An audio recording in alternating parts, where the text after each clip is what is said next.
시작하겠습니다. 안녕하십니까. 오늘 코로나 우울 극복하기라는 주제로 강의를 맡게 된 선재 아동가족상담연구소의 유정이라고 합니다. 반갑습니다. 네, 2021년이 시작된 지가 진짜 얼마 안 됐는데 벌써 반이 다 가고 있습니다. 그죠? 그래서 시간 참 빨리 가는 것 같은데요. 제가 오늘 코로나 우울이라는 주제로 강의를 하게 됐는데 이제 코로나 시대가 지금 시작된 지 1년 반 이상이 됐죠. 그죠? 그동안 어떠셨나요? 잘 적응을 하셨나요? 아니면 힘드셨나요? 저는 이제 어느 정도 적응이 돼서 마스크 쓰고 뭐 한두 시간 강의하는 것도 이제 좀 적응이 됐고요. 또 마스크를 항상 쓰고 상담하는 거에도 좀 익숙해져서 좀 적응이 되어가는 편인데 저처럼 이제 코로나가 1년 반 이상 지속이 되면서 그 환경에 맞춰서 적응을 해서 잘 견디시는 분들도 계시지만 반면에 힘들어하시고 여전히 처음과 똑같이 처음에 그 당황스러운 불안, 혼란함이 아직도 그게 유지가 되어서 힘들어하는 분도 계실 거고요. 아니면 오히려 이게 장기간 지속이 되다 보니까 더 힘들고 더 지치신 분들도 계시거든요. 그래서 그런 분들을 위해서 제가 오늘 조금 뭐 해결책은 아니겠지만 그래도 조금이나마 도움이 되는 이 코로나 우울이라는 주제로 강의를 하도록 하겠습니다. 먼저 그 코로나 우울이라는 것이 사실은 코로나 시대에 새로 생겨난 용어라고 보시면 돼요. 그래서 뒤에 가서 정의를 한번 하겠지만 코로나가 장기화되면서 그 속에서 많은 이제 문제들이 나는데 그 중에 심리적 우울감이 같이 동반하는 그런 부분이 코로나 우울이라고 하는데요. 코로나 우울을 저희가 정리하고 한번 짚기 전에 우울이라는 큰 카테고리를 한번 정리를 해보도록 하겠습니다. 코로나 우울도 우울이 한 유형이기 때문에 우리가 우울이 뭐냐, 우울감이 무엇이냐, 우울장애가 무엇인지를 한번 살펴보고 그 안에서 이제 코로나 우울을 조금 이제 살펴보도록 하겠습니다. 먼저 우울감이라는 겁니다. 우리가 살면서 크고 작은 사건들이 생기잖아요. 그죠? 근데 사람이 항상 기분 좋을 수는 없습니다. 항상 나는 기분 좋아라고 하는 사람은 비정상이라고 보시면 돼요. 그것도 문제입니다. 그러니까 사람이 희로애락이 있는 이제 감정이 있는 존재다 보니까 슬플 때도 있고 기쁠 때도 있고 화날 때도 있고 굉장히 다양한 감정들이 생기는 게 정상적인, 그러니까 당연하다고 보시면 되겠는데요. 이 우울감이라는 것도 그 중에 하나라고 보시면 되겠습니다. 그래서 우울감이라는 거는 누구나 살아가면서 한 번쯤은, 한 번뿐만 아니라 수시로 경험할 수도 있는 거고요. 누구나 다 경험할 수 있는 이제 감정이라고 보시면 되겠고, 어떤 사건이나 특별한 사건, 뭐 친구가 싸웠다라든지, 뭐 아니면 어떤 큰 사건이 생겼다라든지 등등 어떤 특별한 사건이나 또는 환경, 또 날씨가 흐리거나 비가 오거나 하면 또 우울해지잖아요. 그죠? 햇볕이 없으면. 그런 날씨 등에 의해서 일시적입니다. 이게 굉장히 중요합니다. 우울 감정이라는 거는 지속이 아니고요. 짧은 기간 안에 나타났다 사라지는 정상적인 일시적인 감정입니다. 그래서 어떤 사건이나 환경, 날씨 등에 의해서 일시적으로 기분이 축 가라앉는 상태를 우울 감정, 우울감이라고 하고요. 이거는 누구나 일상에서 경험하는 아주 지극히 정상적인 감정이고, 이 우울 감정은 휴식을 취하거나, 그죠? 뭐 한숨 자고 일어난다라든지, 아니면 친구와 수다를 떤다라든지, 아니면 맛있는 음식을 먹는다라든지 등등 어떤 특별한 행동을 통해서 휴식을 취하거나 시간이 지나면 정상적인 기분으로 돌아오는 게 우울 감정입니다. 그래서 내가 좀 우울한 감정이 든다 할 때, 오늘 내가 좀 그렇구나. 그거를 받아들이셔야 되지. 이거를 문제시하면 안 된다는 거죠. 항상 기분 좋을 수는 없습니다. 제가 계속 말씀드립니다. 사람은 항상 기분 좋을 수 없고요. 그게 오히려 다 비정상인 거죠. 그래서 우울한 감정은 누구나 다 경험할 수 있고 다 한 번쯤은 이제 가지게 되는 거고, 단 일상생활에서 나타나는 거기 때문에 어느 정도 시간이 지나거나 휴식을 취하거나 어떤 특별한 행동을 통해서 이제 정상 기분으로 회복되는 감정이라고 보시면 되겠습니다. 그런데 우울증 또는 우울장애라고 하는 것은 우울감과 조금 다른 패턴인데요. 어떤 사건, 환경 등과 같은 요인에 의해서 될 수도 있지만 또 다른 의미로는 어떤 특별한 사건이 없어요. 우리가 앞에서 봤던 우울감은 친구랑 싸우면 기분이 다운된다든지, 아니면 어떤 이제 뭐 상사한테 어떤 나쁜 소리를 들었거나, 아니면 다른 사람한테 어떤 모욕적인 발언을 들었거나 등등 특별한 사건이 있을 때에만 생기는 감정이 우울 감정이라면, 우울증, 우울장애라는 거는 이런 사건 없이도 수시로 나타나요.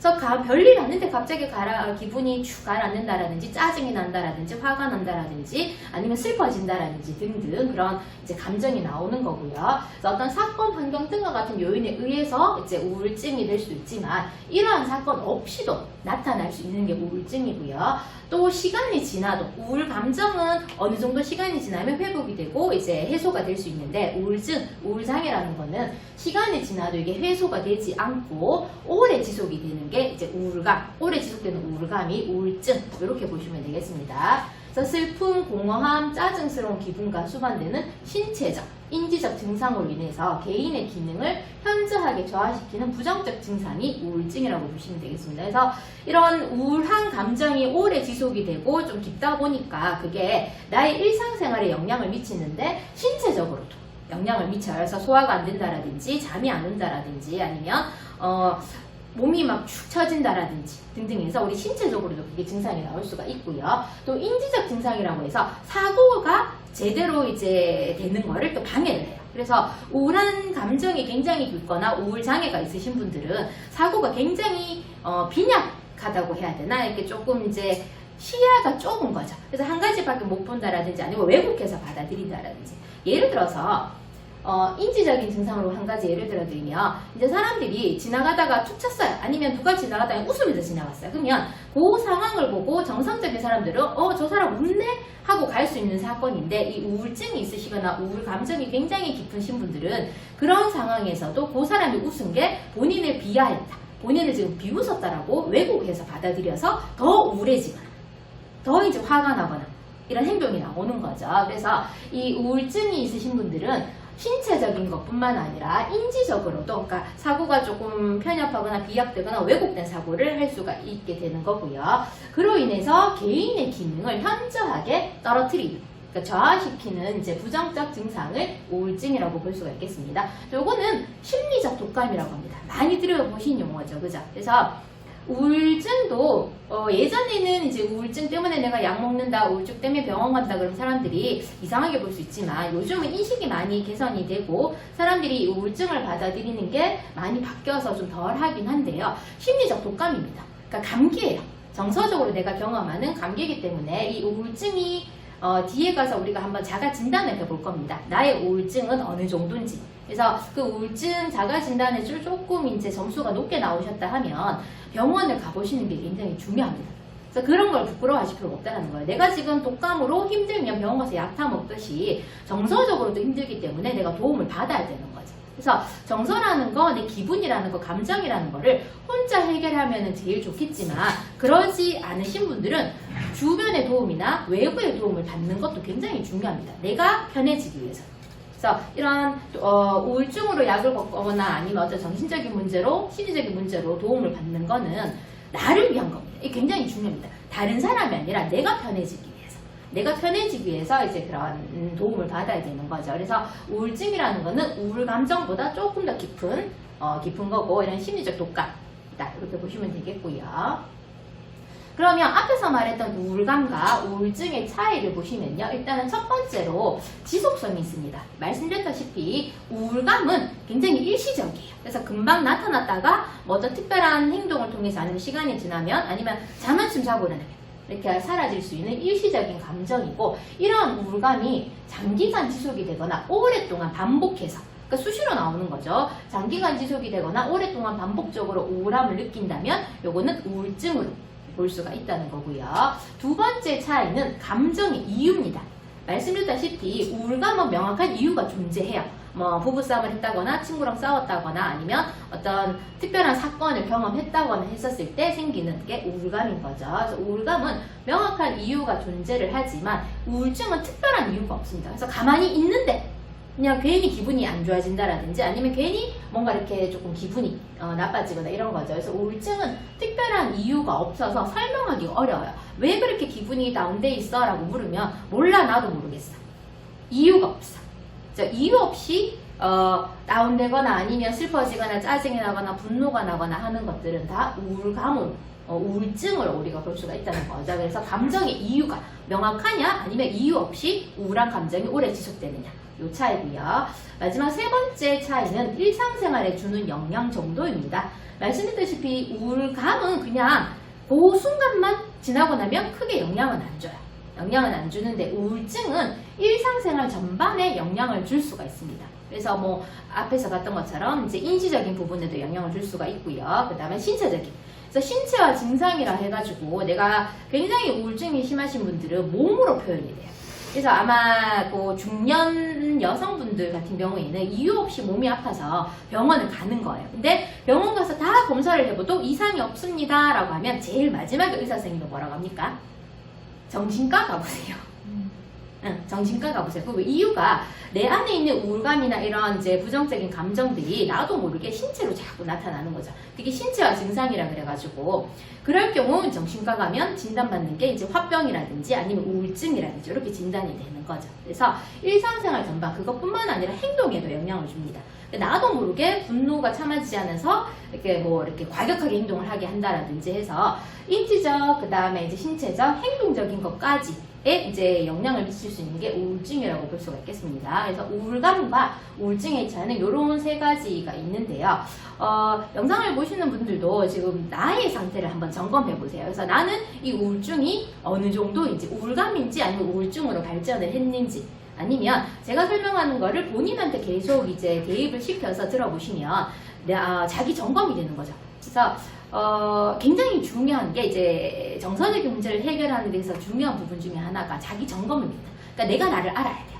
내가 내 상태를 인지하고 내가 어떤 상태인지를 정확하게 객관적으로 인지해야지만 그 뒤에 어떤 이제 해결하기 위한 노력이 주어질 수 있기 때문에 내가 단순히 우울 감정인지 아니면 조금 장기화된 만성화된 우울증인지 그거를 한번 점검해 보시고 조금 내가 우울증에 가깝다 하시면은 그걸 어떻게 해결할지를 한번 방법을 찾아보시는 것도 살아간다.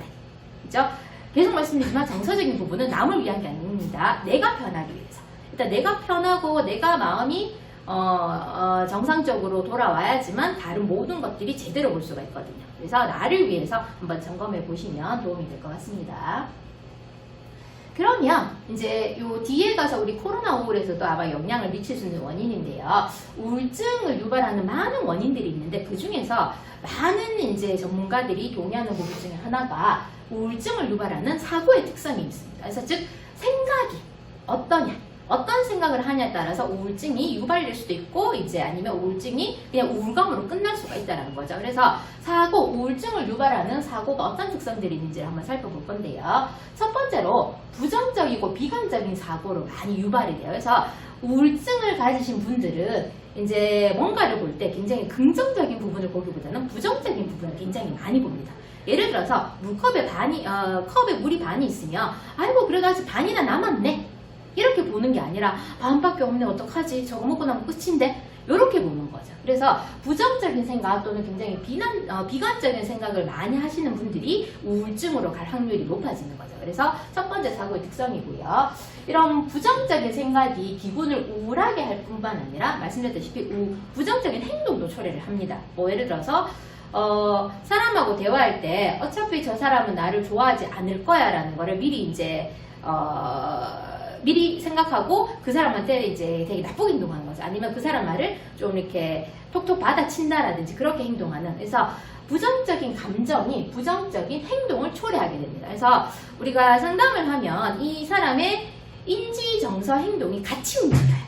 그러니까 나도 모르게 사고가 감정을 유발하고요. 이 감정이 행동을 하게 만드는 거죠. 그래서 요 사고를 변화시키면 감정, 행동까지 따라서 변화되는 경우가 있다는 거죠. 그래서 마찬가지 우울증을 가지신 분들도 이런 부정적인 생각이 부정적인 행동, 즉 잘못된 행동을 하게끔 이제 유발하는 거고요. 또 우울한 감정을 가진 사람들 또는 우울증이 있는 사람들이 지니는 부정적인 사고는 자동적입니다. 나도 모르게 나와요. 내가 그런 생각을 해야지 하고 하는 게 아니라 내 안에서 무의식적으로 자동적으로 나도 모르게 어떤 상황이 닥치면 그런 부정적 생각이 바로 나와버리는 거죠. 그래서 이런 자동적인 사고이기 때문에 자각되기가 쉽지 않아요. 그래서 사람들하고 한 번씩 이야기해보면 당신은 왜 그렇게 항상 생각합니까? 라고 하면 그 사람의 반응이 아마 그런 경험 있으실 건데요. 몰랐어. 내가 그런 생각을 자주 하잖아? 나 그거 모르고 있었어 라고 이제 그렇게 돌아오는 경우가 종종 있거든요. 그런 분들은 본인의 사고가 부정적이라는 거, 본인의 사고가 어떻다라는 거를 자각을 못하시고 나도 모르게 나오는 거죠. 그래서 어떤 누군가의 말에 무조건 반대하는 사람도 본인이 반대하는지 몰라요. 자각이 안 되는 거죠. 그래서 사고라는 거는 오랜 기간 동안 딱 굳어진 거기 때문에 자동적으로 내 안에서 나오는 거라서 자각이 되지 않고요. 그래서 아까 말씀드렸다시피 본인이 사고가 어떻고 내가 감정이 어떤지를 자각하는 게 일단 문제를 해결하는 이제 우선이라고 말씀을 드린 겁니다.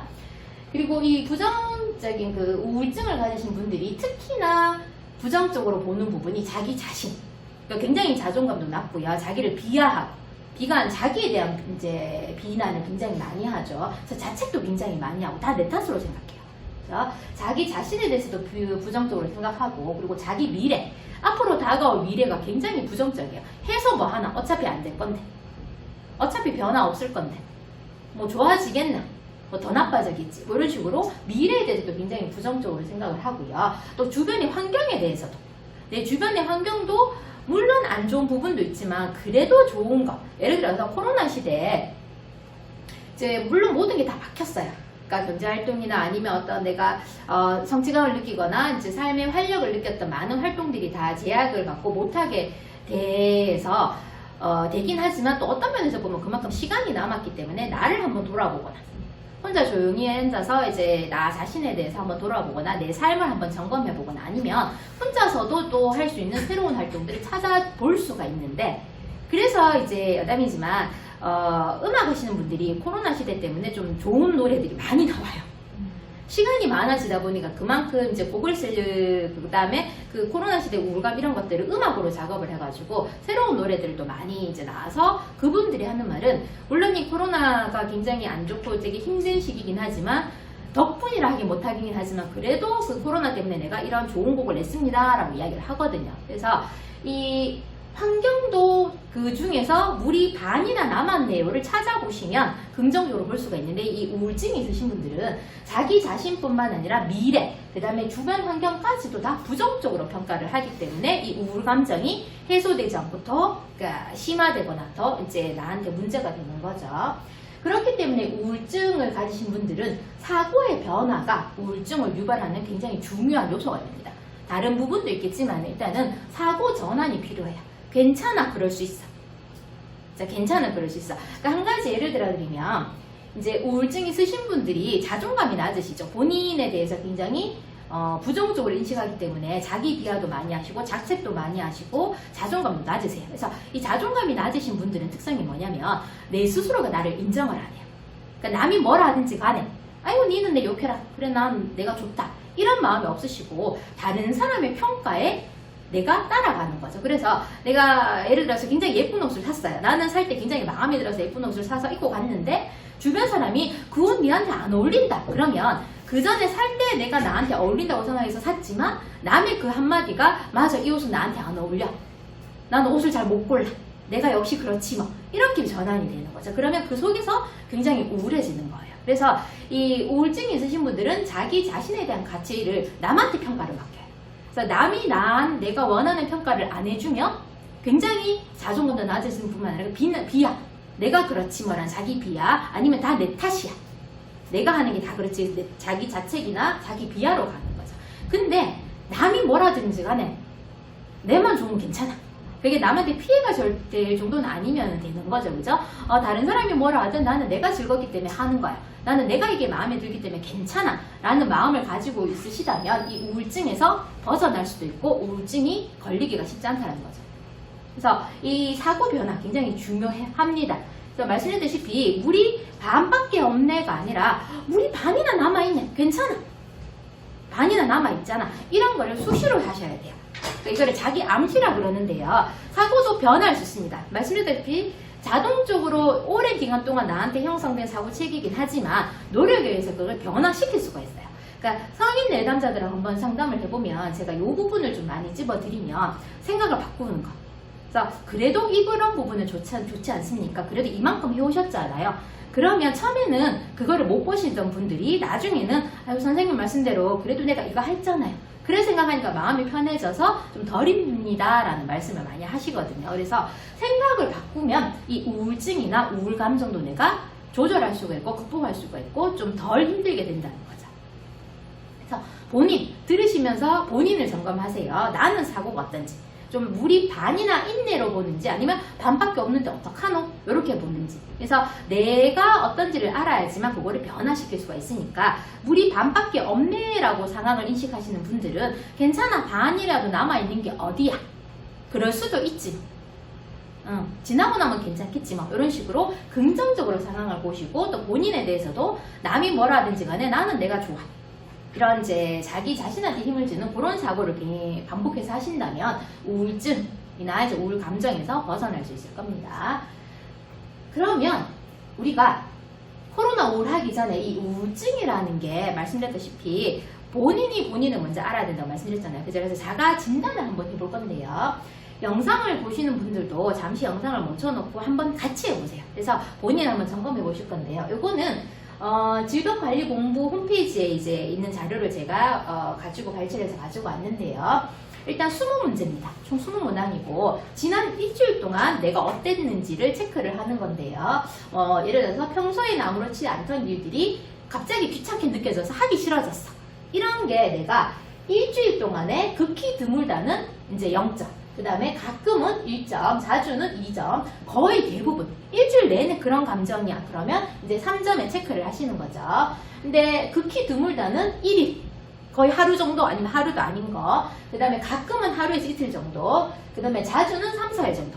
거의 이제 대부분은 이제 7일 정도까지 되는 겁니다. 그래서 제가 다 읽어드리진 않을게요. 그래서 한번 해보세요. 체크를 잠시 멈춰두고 이제 본인 걸 한번 체크를 해보세요.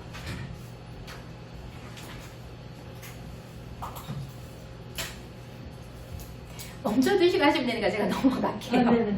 예. 그리고 이제 요 두 번째, 이제 11번부터 20번입니다. 요것도 잠시 멈춰주시고 본인 걸로 한번 체크를 해보세요. 그래서 이제 이 20문제에 대한 답을 체크를 다 했었을 때, 그걸 다 더하시면 돼요. 총점을 더했었을 때, 이게 16점 이상이면, 경증의 우울 증상을 의심을 해야 돼요. 즉, 정상은 이제 16점 이하라고 보시면 돼요. 16점 이하의 점수가 나오면 나는 지극히 정상적인 감정을 가지고 잘 기능하고 있다.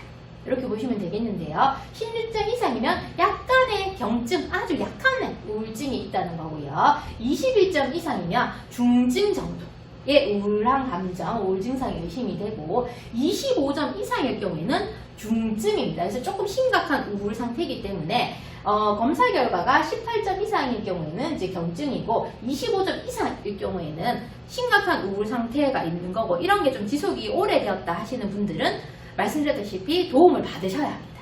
본인 스스로에게 이제 해결하면 좋겠지만 그게 잘 안 된다면 이제 전문가의 도움이 나는 주변 사람들에게 알리고 도움을 받아야지만 내가 편해질 수 있다는 겁니다. 그래서 우울증 한번 점검을 해보았고요. 그러면 두 번째로 우리가 오늘 할 부분입니다. 코로나 우울입니다.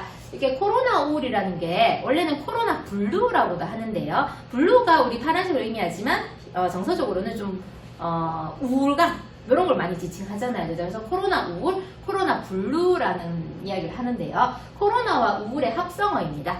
그래서 코로나 바이러스가 확산됨으로 인해서 사회적 활동이 위축이 되고 감염의 우려가 높아지면서 발생하는 그 속에서 발생하는 스트레스와 불안감에서 오는 우울증이라고 이제 정의가 내려지고 있습니다. 그렇죠? 감염의 우려와 공포감에 감염병 발생에 대한 정보를 검색하는데 이 코로나 우울이 있으신 분들의 특성이 정보 검색을 굉장히 많이 하세요. 감염이 될까봐 걱정이 되니까 이 감염병 발생에 대한 정보를 거의 매일 검색하거나 아니면 하루 종일 검색하고 있거나 이제 집착을 하는 경우죠. 이렇게 정보 검색하는 데 집착하게 되고 또 그러면서 외부 활동이 줄게 되면서 이제 무기력해지고 만사 다 귀찮아지고 그렇게 왔었을 때 이 코로나 우울이라고 이게 코로나 트라우마라고도 불리는데요. 이 트라우마가 뭐냐면 갑작스러운 어떤 예상치 못한 사건에 의해서 생기는 심리적인 문제를 트라우마라고 하죠. 그래서 코로나 블루, 코로나 우울도 코로나 시대에 이제 갑작스러운 코로나 사태로 인해서 생기게 된 정서적인 문제이기 때문에 코로나 트라우마라고도 이제 지칭을 하고 있습니다. 그러면 이제 지금 코로나 시대가 지금 1년 반 이상 지속이 되면서 나도 코로나 우울이 아닌가라고 조금 의심을 하시는 분들은 요 뒤에 나오는 거를 한번 잘 보시면 될 것 같은데요. 이 코로나 우울로 기분 저하가 2주 이상 지속이 되면 조금 주의를 기울여서 도움을 받거나 뭔가 변화를 위한 행동을 취하셔야 될 건데요. 대개 코로나 우울의 경우 2주 이내일 것으로 기대를 하지만 그 이상으로 이어질 시에는 이제 병적 우울로 진행이 되거나 아니면 좀 깊어지는 우울증 이렇게 보시면 돼서 좀 도움이 필요하다는 거죠. 근데 코로나가 처음 시작됐을 때 누구나 다 2주 이상은 좀 힘들었을 거예요. 우울해지고 두렵고 스트레스 받고 했을 겁니다. 근데 그게 저도 이제 1년 반 오면서 적응이 됐던 것처럼 많은 분들이 적응이 되어서 일상을 회복하고 또 좀 불편한 게 있지만 그래도 이제 내가 원래 살던 삶을 살아가시면 괜찮은데 그게 아니고 이게 이런 기분 상태가 2주 이상 지속이 되고 내 삶에 심각한 영향을 주고 있다면 조금 전문가의 도움을 받아보셔야 되는 거죠. 코로나 우울의 이제 증상은 어떤 것들이 있나를 보시면요. 일단 총 8가지를 보시면 요거는 질병관리본부에서 이렇게 정리를 한 건데요. 일단 두통, 소화 불량, 어지러움, 두근거림이 있어요. 그러니까 내 거를 한번 보세요. 내가 이런 증상이 있는지. 그래서 신체적으로 어떤 증상들이 나오는 거죠. 그리고 두 번째는 불면입니다. 잠을 잘 못 자요. 세 번째는 불안하고 쉽게 놀라게 돼요. 그러니까 작은 정보에도 뭐 굉장히 쉽게 불안해지고 나도 혹시 이런 마음 때문에 불안해지는 경우. 그다음에 네 번째는 기운이 없고 아무것도 못해요. 무기력해지는 거죠. 자, 다섯 번째는 화가 나요. 화가 나고 짜증이 많아져서 평소에 그냥 남이 쉽게 하는 말도 거기에 발끈하게 된다든지 그런 감정 변화가 있는 거고요. 여섯 번째는 그냥 슬퍼져요. 눈물이 나고 아무것도 하기 싫어져요. 그리고 일곱 번째는 멍하고 혼란스러워요. 그러니까 정신 나간 것처럼 그러니까 집중도 못하겠고 멍한 거죠.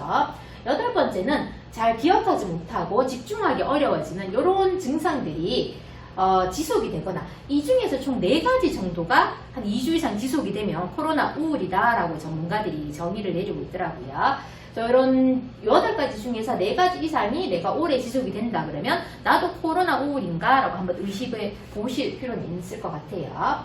만약 위와 같은 반응이 지속이 되면 반드시 전문가의 도움을 받거나 어떤 해결하기 노력이 취해져야 된다는 거죠. 그대로 두면 그게 더 악화가 되지 회복되지 않는다는 거죠. 요거는 코로나 블루 자가 진단으로 아까 우리 앞에서 우울증 자가 진단과 유사한 건데요. 요거는 국민정신건강센터에서 제가 가지고 온 자료입니다. 마찬가지 그 영상을 잠시 멈추고 한번 체크를 한번 해보세요. 총 9문제인데요. 없으면 0점, 일주일입니다. 최근 2주 동안. 요거는 최근 2주 동안 아래와 같은 증상들이 내가 얼마나 있었는지를 체크를 하는 겁니다. 그래서 없으면 0점이고 2에서 6일은 1점이고요. 7에서 11일 정도는 2점. 그 다음에 거의 매일은 3점에 체크를 하시면 되겠고요. 마찬가지 요 9문제에 대한 이제 체크한 점수를 다 총점을 내렸었을 때 이제 이게 점수가 높으면 높을수록 이제 코로나 우울에 내가 힘들고 있다는 거겠죠. 그래서 코로나 우울에 대해서 자가 진단을 해보셨고요.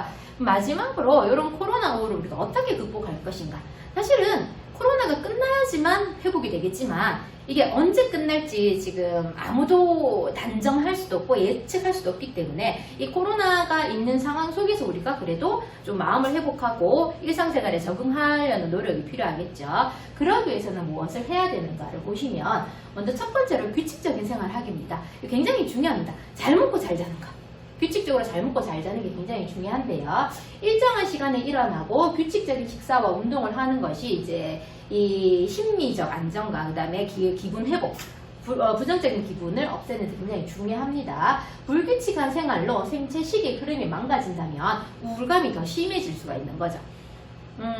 제가 이제 상담을 하다 보니까 아이들을 굉장히 많이 만나는데요. 작년에 코로나가 시작된 그 첫 해인 작년에 이 아이들의 학교를 등교를 격일로 하거나 격주로 하거나 아니면 거의 3, 4월 한 달은 거의 쉬었잖아요. 그죠?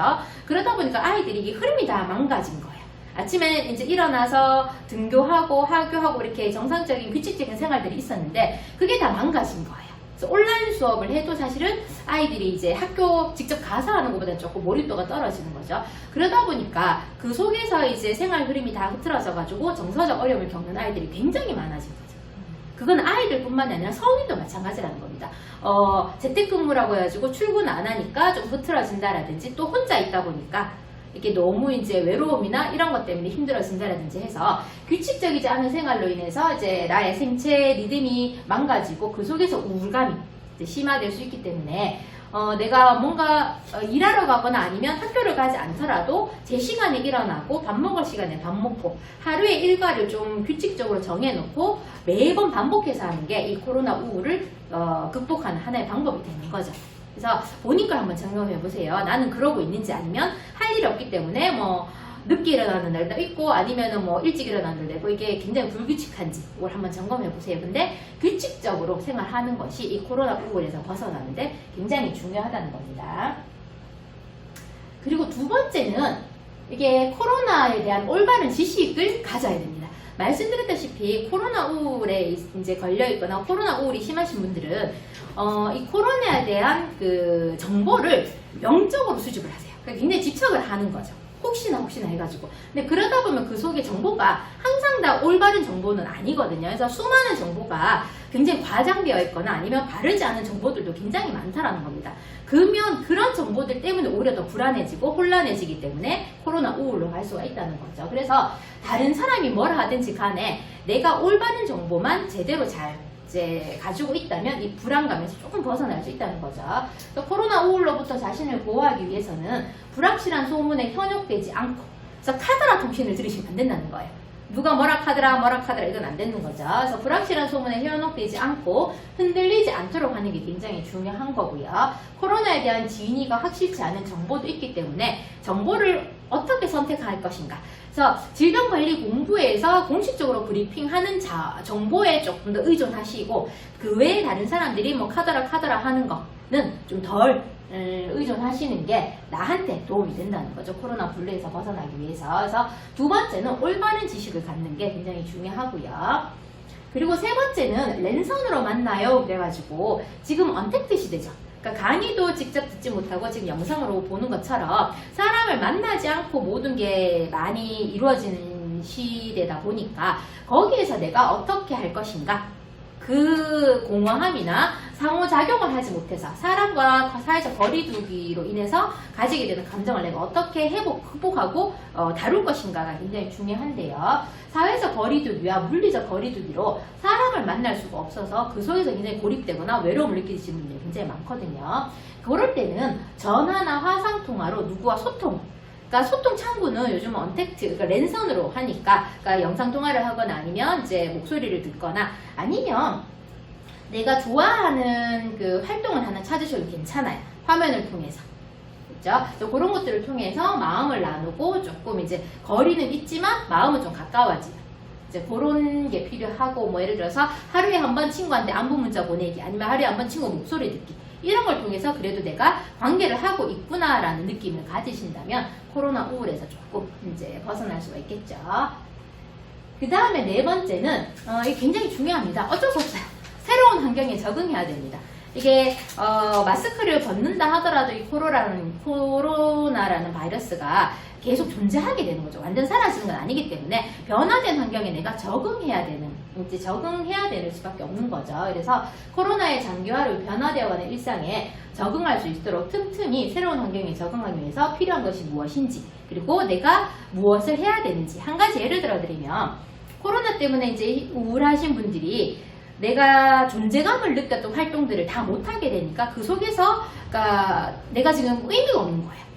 나에 대한 의미를 못 찾는 거죠. 근데 그걸 나 혼자 하는 활동에서 또 찾으셔야 된다는 거죠. 예를 들어서 뭐 내가 좋아하는 연예인에 대해서 막 이제 찾거나 아니면 그 연예인이 나오는 자료를 보거나 노래를 듣는 것만으로도 나한테 행복감을 준다면 그런 활동도 찾아야 되는 거고요.